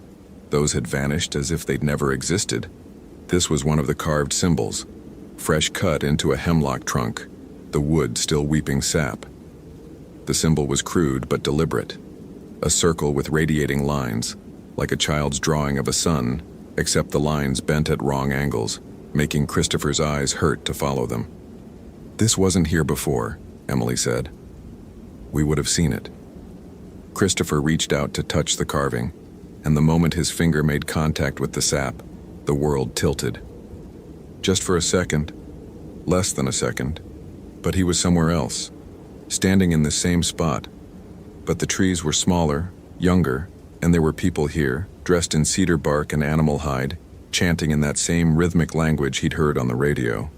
They were drawing the symbols, cutting them deep, and they were afraid, terrified, creating a ward against something that moved through the trees, something tall and thin that didn't walk so much as flow, its body bending in ways no skeleton should allow. Then he was back, his finger on the sap, Emily staring at him with concern. "Chris, you okay? You zoned out for a second." "I'm fine," he lied. His heart was hammering. What the hell was that? Hallucination? His rational mind scrambled for explanations. Low blood sugar, stress, carbon monoxide from some unknown source. Not a vision. Definitely not a fucking vision of ancient indigenous people performing protective rituals against something that shouldn't exist. They continued searching, but Christopher's professional detachment was crumbling. Every few hundred feet they found more symbols, sometimes carved into trees, sometimes arranged in patterns on the ground using stones or bones, deer bones, bird bones, and once, horrifyingly, what looked like human finger bones arranged in a spiral. Emily wanted to call it in, but their radios remained dead. When Christopher checked his watch, the hands were spinning backward. "We need to head back," he said. "Regroup with the team." But finding their way back proved impossible. The forest had become a maze of identical massive trees in that sickly green light. Christopher's compass spun uselessly. His GPS remained blank. Even his sense of direction, honed by years of wilderness work, failed him completely. Every direction looked the same, and after 20 minutes of walking, they passed the same spiral of finger bones they'd seen before. "We're going in circles," Emily said, and Christopher heard the edge of panic in her voice.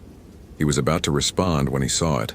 Movement between the trees, perhaps 50 yards ahead. Human-shaped but wrong, too tall and too thin, moving with a liquid grace that made his hindbrain scream danger. It was there for just a moment, then gone behind a massive cedar. "Sarah?" Emily called out. "Sarah Mitchell?" "Don't," Christopher said, grabbing her arm. Every instinct told him not to draw attention, not to call out, not to acknowledge what they'd seen, but Emily pulled free, moving toward where the figure had vanished. "Someone's out there. It could be her." Christopher followed, his hand dropping to the canister of bear spray on his belt. Useless, probably, against whatever they'd glimpsed, but holding it made him feel slightly less helpless. They rounded the cedar and stopped. The figure stood in a small clearing, its back to them. It was tall, easily 7 feet, wearing what looked like Sarah Mitchell's jacket. But the proportions were all wrong. The arms too long, hanging down past where knees should be. It stood perfectly still, and Christopher realized with mounting horror that it wasn't breathing, just standing there motionless as the trees around it. "Sarah?" Emily whispered. The figure turned, and Christopher's mind rebelled against what he saw. The jacket was Sarah's, yes, stained with mud and torn. But the thing wearing it wasn't human. Its skin was the color of old bark, gray-brown and deeply textured. Its face was an approximation of human features, eyes, nose, mouth, but stretched and flattened, like someone had pressed a human face into wet clay and then pulled it long. The eyes were solid black, no whites, no pupils, just depthless darkness that seemed to drink in the sickly light. It opened its mouth, and Sarah Mitchell's voice came out. "Help me. Please. I'm lost." The voice was perfect, exactly right, but the mouth didn't move correctly, the lips forming shapes that didn't match the sounds. Emily took a step forward, and Christopher grabbed her again, harder this time. "That's not her," he said. The thing's head tilted, and more words came in Sarah's voice. "It's me. I'm scared. Please help me." But even as it spoke, its body was changing, the jacket sliding off as its skin rippled and shifted, arms lengthening further, fingers extending into something more like branches than digits. "Run," Christopher said. They ran, through the trees, over fallen logs, dodging between massive trunks while behind them came sounds that weren't quite footsteps, more like something large dragging itself across the forest floor. Christopher didn't look back. Looking back would mean seeing it clearly, and he knew instinctively that seeing it clearly would break something fundamental in his mind. They burst through a curtain of hanging moss into another clearing, and Christopher skidded to a stop. The clearing was ringed with the symbol-carved trees, forming a perfect circle about 30 feet across. Inside that circle, the ground was wrong, compressed, just like the area where they'd found Sarah's pack. But this depression was deeper, older, and at its center stood a structure. No, not a structure, an arrangement. Bones, human bones, arranged in a spiral pattern, ascending upward in a helix that defied physics, bones hovering in place with nothing supporting them, rotating slowly. Christopher counted 6 skulls in the spiral, and his professional detachment finally shattered completely as he recognized the fifth skull by its distinctive dental work. Marcus Webb, missing 14 months. "Oh God," Emily breathed. "Oh God, oh God, oh." The sound behind them had stopped. Christopher turned slowly, already knowing what he'd see.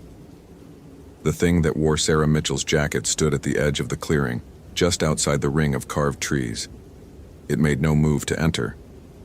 Instead, it watched them with those bottomless black eyes, and as Christopher met its gaze, he felt something slither through his mind.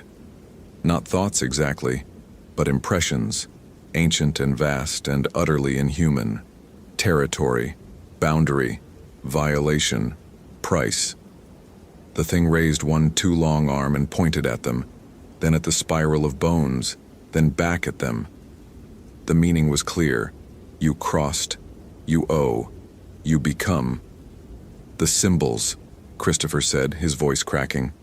"The circles. They're not decorations, they're boundaries, warnings." He looked around the clearing at the ring of marked trees. "We're inside its territory. We've been inside it since when?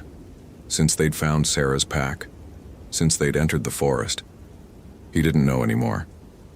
The thing stepped forward, and impossibly it spoke with a voice that wasn't Sarah's or anyone's, a voice that sounded like wind through hollow trees. 7 crossed, 7 taken. The debt grows, the agreement breaks, the boundary fails. Christopher's mind raced. Agreement. The Quinault Elder's warning. "You're Skilep," he said. "The Guardian." The thing's approximation of a face shifted, pleased or amused or neither. Christopher couldn't tell. "Guardian, Watcher, Keeper of the Thin Place. For 1,000 generations I held the boundary. But your people, they do not see, do not respect. They cut trails through my territory. They camp where the worlds meet. They take and give nothing. The disappearances," Emily said, her voice small. "You took them. They entered. They owed." The creature gestured at the bone spiral. "Now they serve. They watch with me. They become boundary, as you will become." Christopher forced himself to think through the terror. Patterns. There was always a pattern. 7 people in 14 months, all during the waning crescent. Why then? When the moon dies, the barrier thins. I can reach further, can claim what crosses. The thing that had been Sarah stepped closer, now just outside the carved ring. But 7 is not enough. The debt is centuries deep. I need more eyes, more hands, more watchers. That's when Christopher understood. The disappearances weren't random predation. They were recruitment, transformation. Skilep wasn't just guarding the boundary. It was creating more guardians, forcing humans to become what it needed them to be. The bone spirals weren't displays. They were anchors, binding the transformed victims to this place forever. "There has to be another way," Christopher said. "The original agreement, what if we honored it? Closed this area to visitors, made it sacred ground again?" The creature's laugh was the sound of breaking branches. "Words. Your people make promises of wind. Already you have taken too much, changed too much. The barrier cracks wider every season. Soon I will not be able to hold what presses from the other side." It gestured at the darkness between the trees, and Christopher saw with mounting horror that the shadows there were moving, writhing with shapes that had too many limbs and not enough form. "So I take what I need. I make more watchers. Or everything here becomes like the other side, twisted, hungry, endless." Christopher's trained mind, the part that analyzed emergency situations and found solutions, was screaming at him. This was a hostage scenario. Negotiation was possible. Then negotiate with us. With the tribes, with the Park Service, there has to be. "I do not negotiate," Skilep said. "I am. You crossed. You owe. You become." It lunged forward, and Christopher realized his mistake. The carved boundary wasn't keeping Skilep out, it was keeping them in. This was a trap, a processing area where the transformation happened. Emily screamed as the creature's hand, no longer even remotely human, just branches ending in thorns, wrapped around her arm. Christopher grabbed the canister of bear spray and emptied it directly into the creature's approximation of a face. The spray passed through it like mist through smoke, having no effect. Desperate, Christopher remembered the items he'd packed that morning. Salt, iron nails, things from half-remembered folklore that his rational mind had dismissed. He fumbled for the iron nails, scattering them across the compressed ground. The effect was immediate. Where the nails touched the earth, the ground itself recoiled, the compressed area rippling like disturbed water. Scalep released Emily with a sound like tearing wood, its form flickering between the thing wearing Sarah's jacket and something older, more primal, a pillar of twisted organic matter that was part tree, part flesh, part shadow. Iron, it hissed. The old ways. You know the old ways?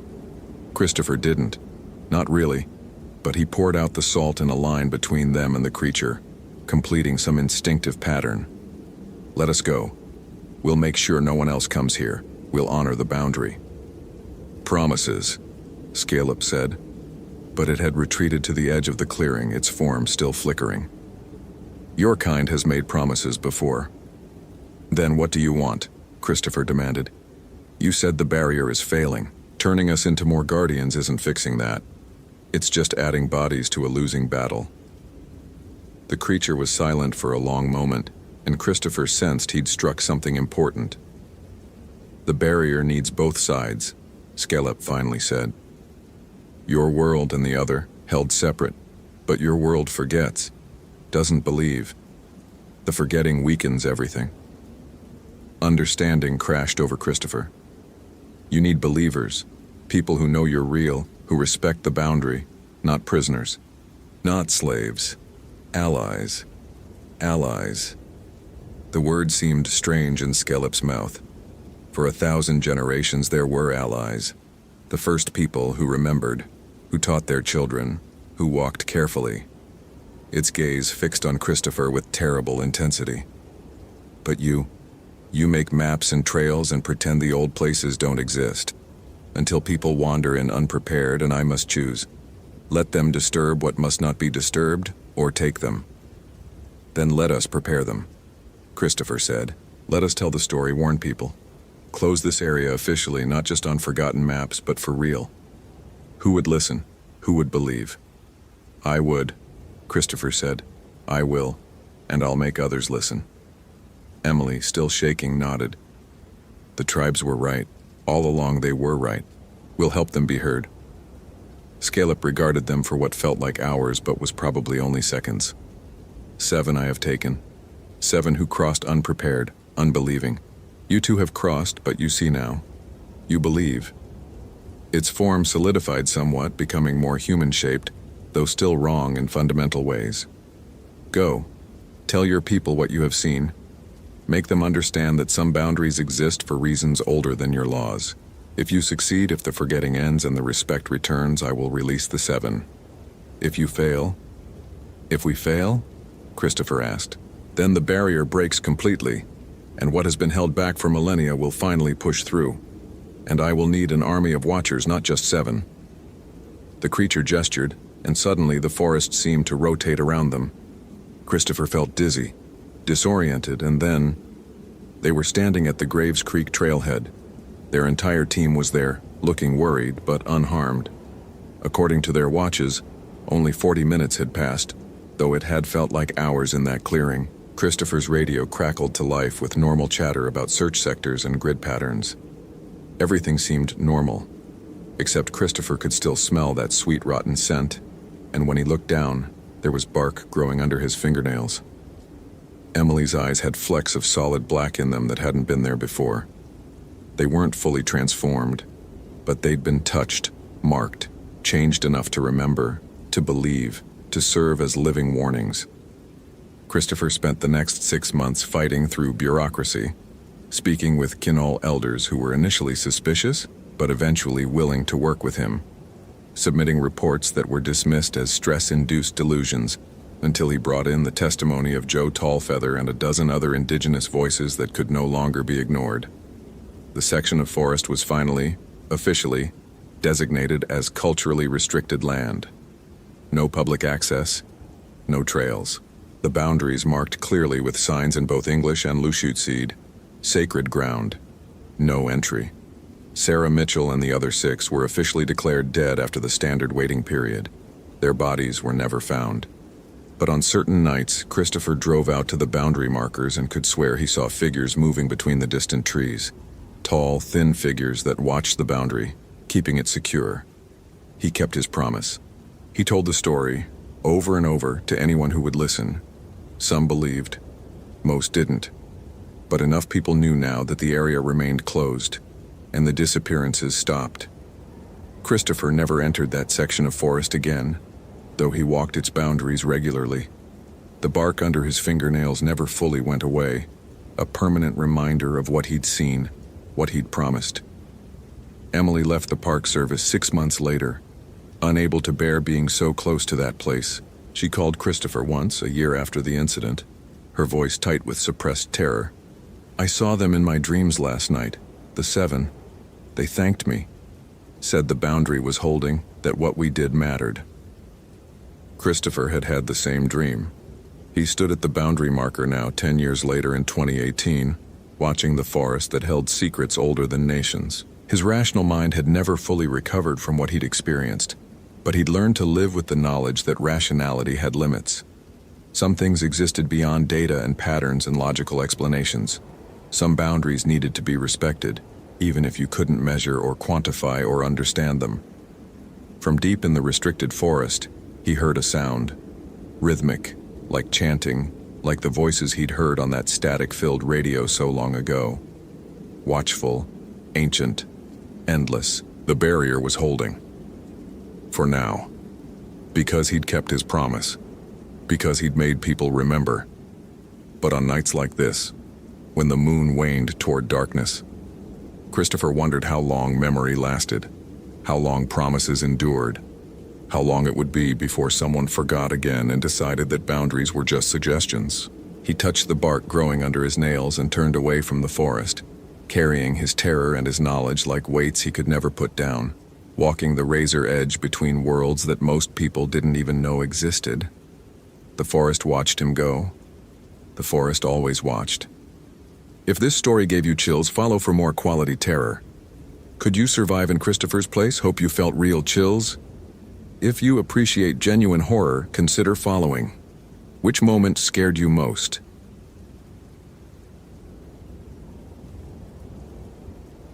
The call came through at 2:47 p.m., crackling over Dan Mitchell's Motorola radio as he marked coordinates on a trail maintenance report.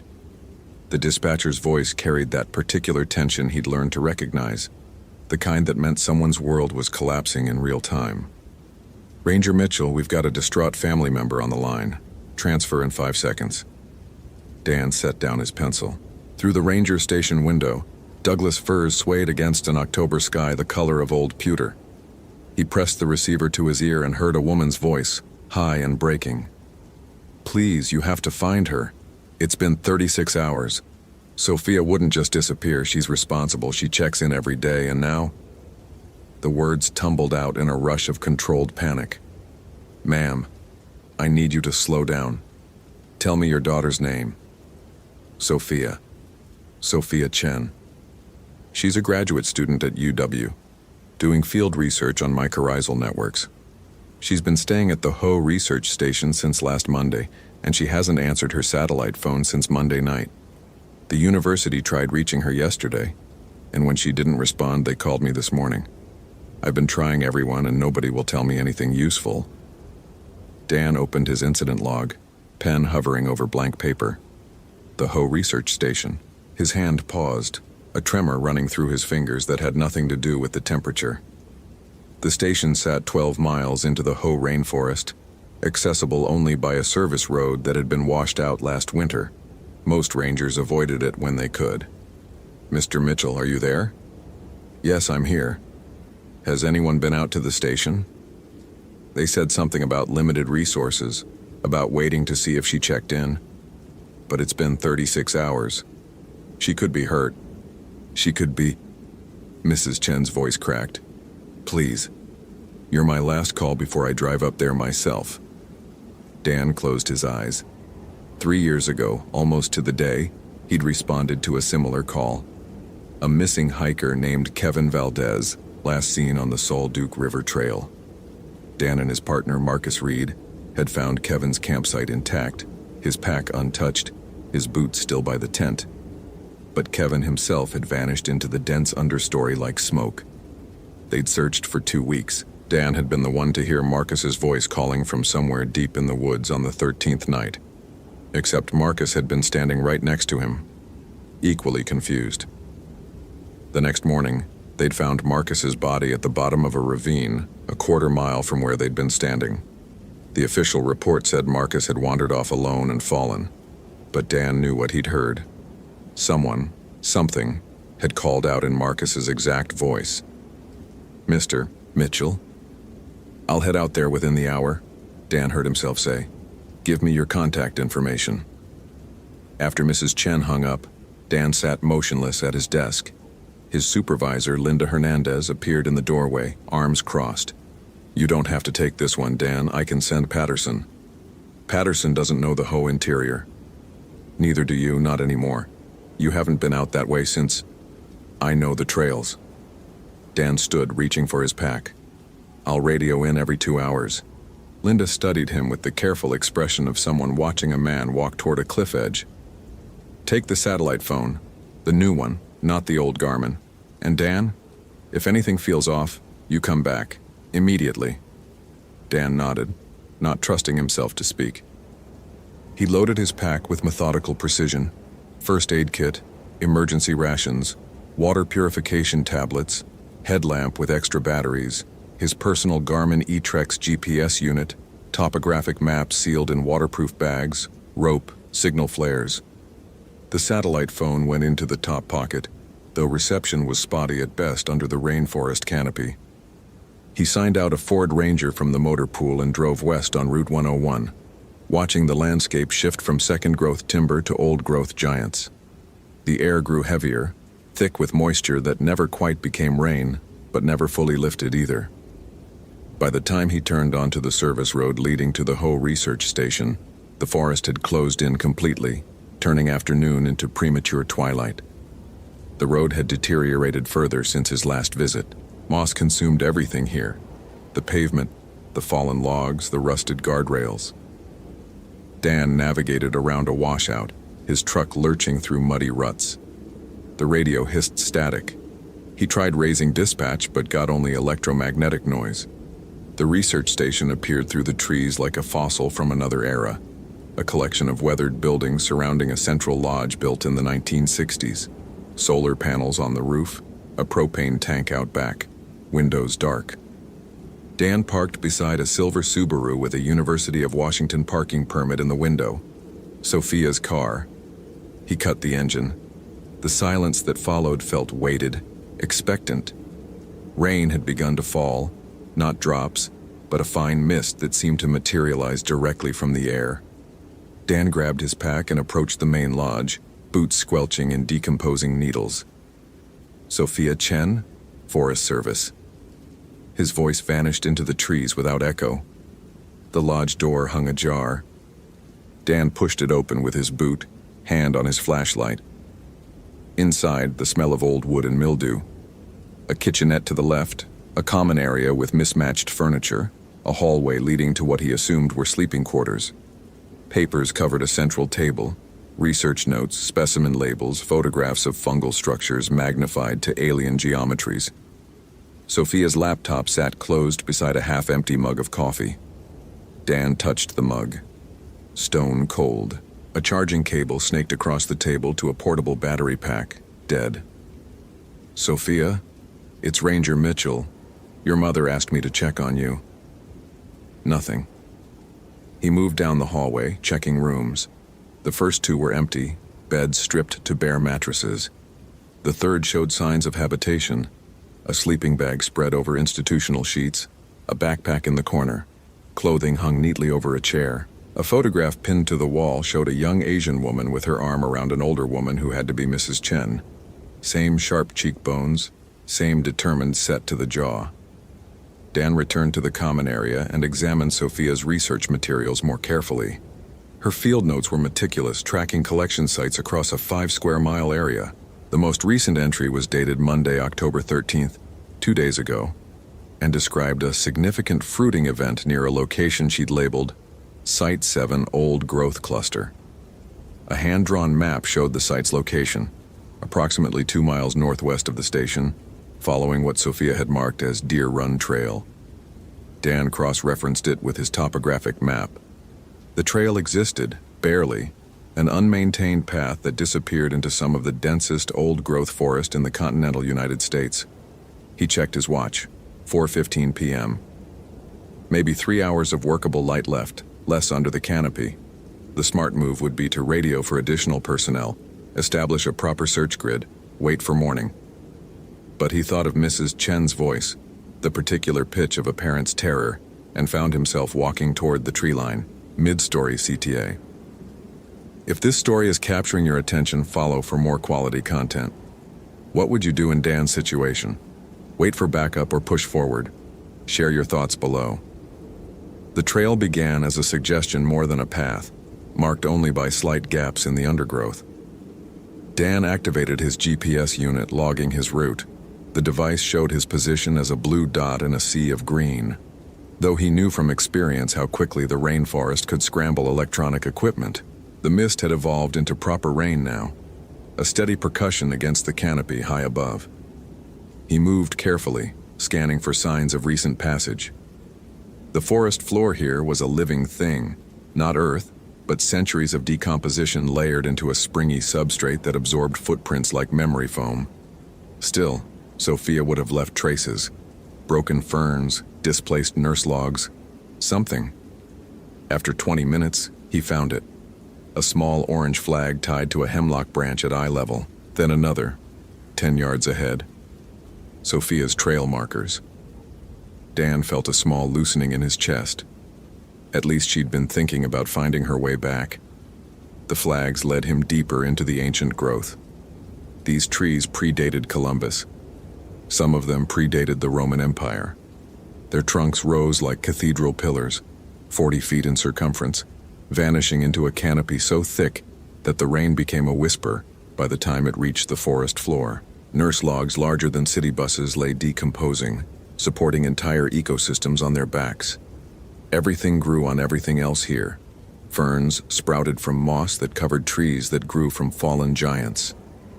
Dan had forgotten how completely the hoe could swallow you, how the air itself seemed alive, moving through the understory with slow intelligence, how sounds behaved strangely, sometimes carrying from impossible distances, other times dying inches from their source. He found Site 7 as daylight began its final fade. Sophia had chosen well, a cluster of ancient Sitka spruces arranged in a rough circle, their roots interlaced like knotted fingers. Mushrooms erupted everywhere, chanterelles like orange flames, shelf fungi cascading down trunks in layers of white and brown, strange bulbous growths Dan couldn't identify. In the center of the clearing, someone had arranged a collection kit and measurement tools with scientific precision. But no Sophia. Dan circled the site, looking for signs of struggle, distress, anything. He found only more orange flags, these ones leading away from the clearing along a bearing that made no sense according to Sophia's map. She'd been heading back toward the station when she'd marked the trail. Why would she suddenly veer north deeper into the interior? Sophia? His voice sounded muffled, absorbed by the moss. Sophia Chen, if you can hear me, I'm here to help. Your mother sent me. A response came, but not from any direction he could pin down. At first he thought it was a bird, some species he didn't recognize. Then he realized it was his name. Dan. Not Ranger Mitchell or Officer. His first name, spoken in a voice that carried an odd resonance like someone speaking through a long pipe. Every muscle in Dan's body went rigid. He spun slowly, scanning the tree line. Nothing but trunks and shadows and the endless rain. Who's there? Dan. The voice came from behind him now. He wheeled around, hand dropping to the canister of bear spray on his belt. Still nothing visible. Just the ancient spruces and their patient silence. His heart hammered against his ribs. This wasn't happening. This couldn't be happening again. He pulled out his radio, thumbed the transmit button. "Dispatch, this is Ranger Mitchell. I'm at the research site. I need to report." Static roared in his ear, so loud he yanked the receiver away. When the noise subsided, he tried again. Dead air.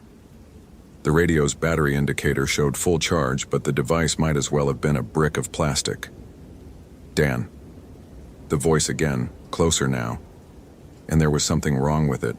Something he couldn't quite articulate. It sounded like his name being spoken underwater or through a mouth that wasn't quite the right shape for human speech. He pulled out his flashlight and swept the beam across the clearing. The light caught something at the edge of the circle, a shape that didn't belong.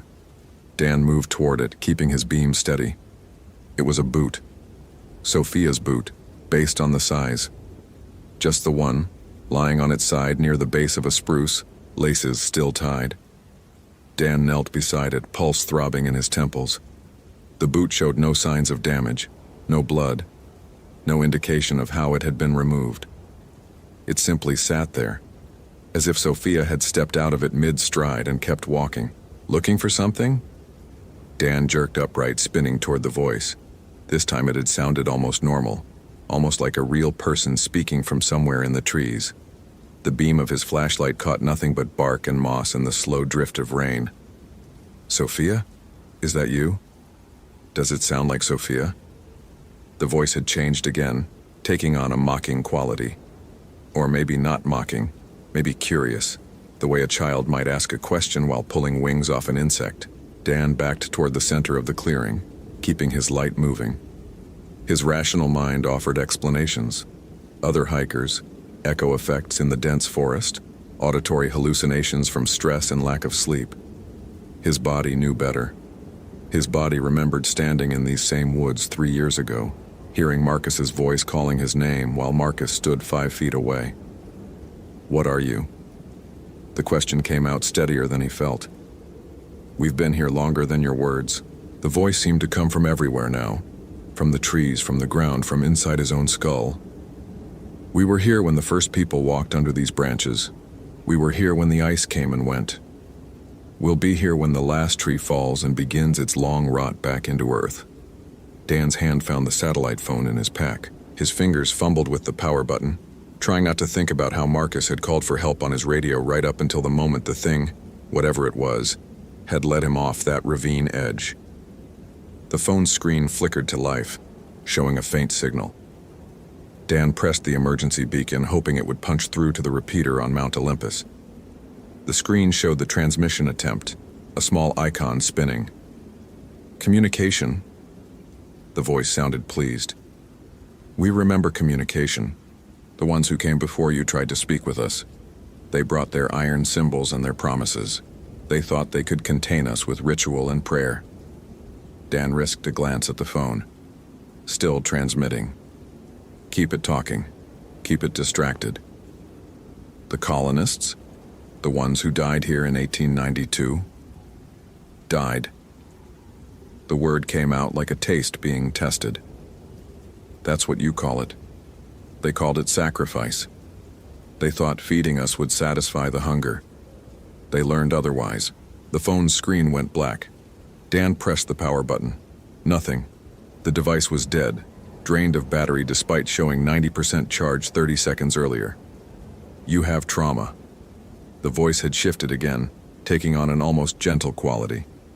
"We can taste it on you. That one you lost, the one who heard us calling. He had trauma too.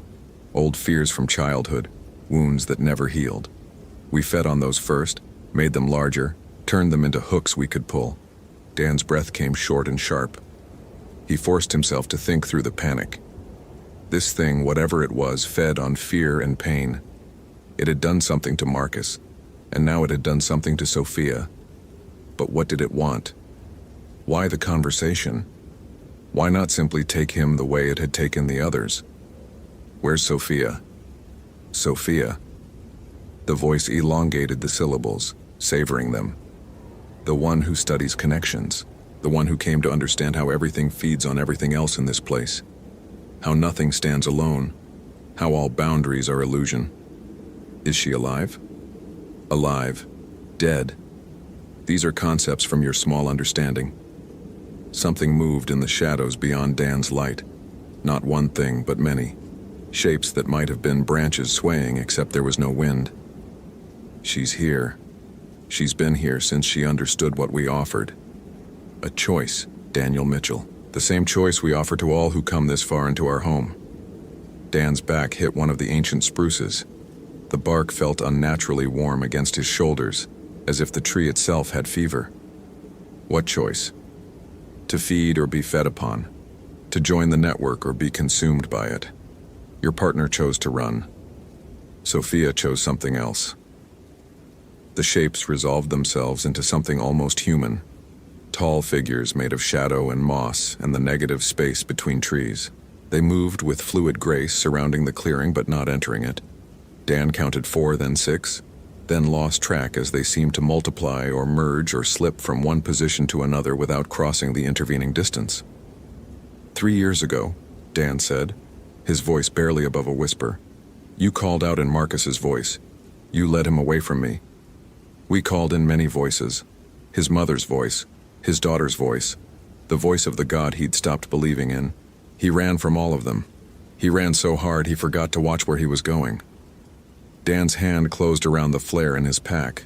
Useless as a weapon, but maybe enough light to break whatever illusion this was. Maybe enough to run. But you, the voice continued, you came back, despite the trauma, despite the fear, because a mother begged you, because you still believe you can save someone. Where is she? Dan thumbed the flare's cap, ready to strike. She's where she chose to be. Would you like to see? One of the shadow figures stepped forward into the clearing, and Dan saw it wasn't a shadow at all. It was Sophia Chen, or something wearing Sophia Chen, like an ill-fitting coat. Her skin had taken on a greenish cast, and her eyes reflected his flashlight beam the way an animal's eyes might. She wore only one boot. Mr. Mitchell. Sophia's voice, but with that same underwater quality he'd heard before. Thank you for coming. My mother worries too much. Dan's finger tightened on the flare striker, but he didn't pull it. Because Sophia, this thing that looked like Sophia, was smiling. Not the rictus grin of a corpse or the blank expression of someone under duress. An actual smile, serene and knowing. What did they do to you? Showed me. Sophia spread her arms wide, encompassing the forest. Everything here is connected, Mr. Mitchell. Every tree, every fungus, every particle of decay. There's a network older than human consciousness, older than language. It thinks. It remembers. It feeds. You're not Sophia. I'm more Sophia than I was 2 days ago. I'm also more than Sophia. The boundaries dissolved. Do you know what that feels like? To suddenly understand that the self you've been protecting your whole life is just an arbitrary line drawn in water? Dan pulled the flare striker. Chemical light erupted in a cascade of red, driving back the darkness. The shadow figures recoiled, and for an instant Dan saw them clearly. Not creatures, but spaces where the forest had bent itself into almost human shapes. Sophia staggered backward, raising an arm to shield her eyes. He ran. The forest became a blur of wet bark and grasping branches. Dan's flashlight beam jerked wildly as he crashed through undergrowth, following no trail, driven only by blind panic. Behind him he heard laughter, not menacing but genuinely amused, like a parent watching a child's tantrum. Running, just like the other one, the voice called after him. Running from understanding. Running from truth. A branch caught Dan across the face, drawing blood. He stumbled, caught himself against a tree, kept going. His GPS unit showed his position drifting across the screen but offered no guidance. The map had become meaningless. Every direction looked the same. Every tree trunk identical to the last. He burst through a wall of ferns and found himself back in the clearing with the ancient spruces. Impossible. He'd been running for 5 minutes at least, moving in what should have been a straight line away from this place. But here it was again, the mushroom-studded earth. Sophia's measurement tools, the single abandoned boot. Space is flexible here, the voice explained patiently. You're in our territory now. The geometry follows different rules. Dan sank to his knees, flashlight beam pointing at nothing. The flare had burned out. His pack suddenly weighed 100 pounds. 3 years of guilt and fear and sleepless nights came crashing down on him all at once, and he understood with perfect clarity that he was going to die in this forest. Just like Marcus, just like the colonists in 1892, just like however many others had wandered too far into the Ho and learned that some places existed outside the boundaries of the rational world. There it is. The voice sounded satisfied. The trauma, the wound that never healed. You blame yourself for his death. You think if you'd been faster, smarter, braver, you could have saved him. Yes. The word came out as a sob. Yes, I could have. No. Sophia emerged from the trees again, kneeling beside him. Her hand on his shoulder felt cold and damp like moss. You couldn't have. No one could have. Marcus was ours from the moment he heard us call. His fear was too big, too old. It had roots that went down to bedrock. And what about you? Dan raised his head to look at her. What roots did you have? Curiosity, the need to understand. When I realized what lived in this forest, what had been here all along beneath the veneer of scientific explanation, I wanted to know more. She smiled again, that unsettling serenity. They offered me a choice. Keep the illusion of separation or dissolve into something larger. I chose dissolution. That's not a choice. That's predation dressed up as enlightenment. Is it? Sophia tilted her head, bird-like. What's the difference between predation and transformation? When a caterpillar dissolves inside its chrysalis, every cell breaking down into undifferentiated soup before reforming as a butterfly, is that death or metamorphosis? Dan's hand went to his pack, searching for anything useful. His fingers found the emergency beacon, a small device he'd forgotten about. It operated on a different frequency than the satellite phone, designed to transmit a location signal that Forest Service helicopters could track. He pressed the activation button, holding it down until he felt the device vibrate once in confirmation. Calling for help. The voice didn't sound concerned. They won't find you. The canopy is too thick for aerial search, and even if they come on foot, we'll lead them astray. We're very good at that. Dan stood on shaking legs. He faced the shapes circling the clearing, more of them now, dozens maybe, the forest itself taking on humanoid form. When he spoke, his voice had found steadiness from somewhere. Here's what I understand. You feed on people who come into your territory. You manipulate them, scare them, break them down until they either run themselves to death or give up and let you take them. That's not transformation. That's parasitism. And I'm not Marcus. No, the voice agreed. You're not. You're more damaged, more guilty, more delicious. I'm also more stubborn. Dan pulled out his topographic map and his compass, checking the bearing despite knowing it was probably useless. Marcus was a good man, but he was always afraid of disappointing people, afraid of being weak. That's what you used against him, that fear of his own fear. He started walking, picking a direction at random and committing to it. The shadow figures moved to block his path, but he walked through them. They felt like cold vapor, resistant but not solid. My fear isn't weakness, Dan continued, still walking. My fear is letting someone else die because I gave up, and that means I don't get to quit. I don't get to dissolve into your network or run screaming into a ravine. I have to keep trying, no matter how pointless it seems, because that's who I chose to be after Marcus died. The forest seemed to contract around him, trees leaning in, the canopy pressing down. Sophia appeared directly in his path, her expression no longer serene but something else. Frustrated, confused. You're choosing suffering, she said. Pain and guilt and decades of regret. Why? What's the point of protecting an identity that causes nothing but anguish? Because it's mine. Dan stepped around her. Because I'm a person, not a process. And if that means carrying this guilt until it kills me, that's still better than surrendering everything that makes me who I am. The resistance increased. Branches seemed to actively grab at his clothing now. The ground turned boggy, trying to slow his progress.